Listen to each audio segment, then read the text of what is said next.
Saurashtra gas agency ગ્રાહકોના બાટલામાંથી gas ચોરી કરવાના વિવાદ બાદ ડિલિવરી મેન પર હુમલો. ચૌહાણ સંજય જેતપુરમાં ગ્રાહકોના અધિકારો અને ગેસ ચોરીના કૌભાંડને ઉજાગર કરનાર એક જાગૃત નાગરિક અને ડિલિવરી મેન પર હુમલો થયાની ચોંકાવનારી ઘટના સામે આવી છે. સૌરાષ્ટ્ર ગેસ એજન્સીમાં ડિલિવરી મેન તરીકે કામ કરતા યુવકે થોડા સમય પહેલા જ એજન્સીમાં ચાલતા ગેરકાયદેસર ગેસ રિફિલિંગના વિડીયો સોશિયલ મીડિયા પર વાયરલ કર્યા હતા, જેના કારણે કંપની દ્વારા આ એજન્સીને સીઝ પણ કરી દેવામાં આવી હતી. આ જ બાબતનો ખાર રાખીને એજન્સીના માલિક દિનેશભાઈ પાદરિયા દ્વારા ડિલિવરી મેન પર હુમલો કરવામાં આવ્યો. ભોગ બનનાર યુવકના જણાવ્યા અનુસાર ગેસ એજન્સી સીઝ થયા બાદ કંપનીએ અન્ય એજન્સી મારફતે ગેસ વિતરણનું કામ ચાલુ રાખ્યું હતું. આ દરમિયાન ડિલિવરીના બિલ આ યુવક પાસે હતા.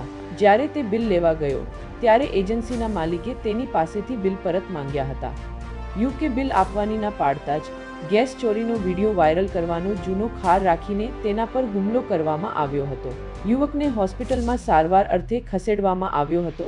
ભોગ બનનારે હોસ્પિટલના બિછાનેથી વધુમાં જણાવ્યું કે સૌરાષ્ટ્ર ગેસ એજન્સી દ્વારા ગ્રાહકોના રાંધણ ગેસના બાટલામાંથી 0 થી 0 કિલો જેટલો ગેસ ગેરકાયદેસર રીતે નીકાળીને રિફિલિંગ કરીને મોટી ચોરી કરવામાં આવતી હતી. આ કૌભાંડના સ્પષ્ટ વિડીયો તેણે સોશિયલ મીડિયામાં વાયરલ કર્યા હતા, જેના કારણે એજન્સીના માલિકો તેનાથી નારાજ હતા અને આ હુમલો એ જ જૂની અદાવતનું પરિણામ છે તેવું જણાવ્યું હતું.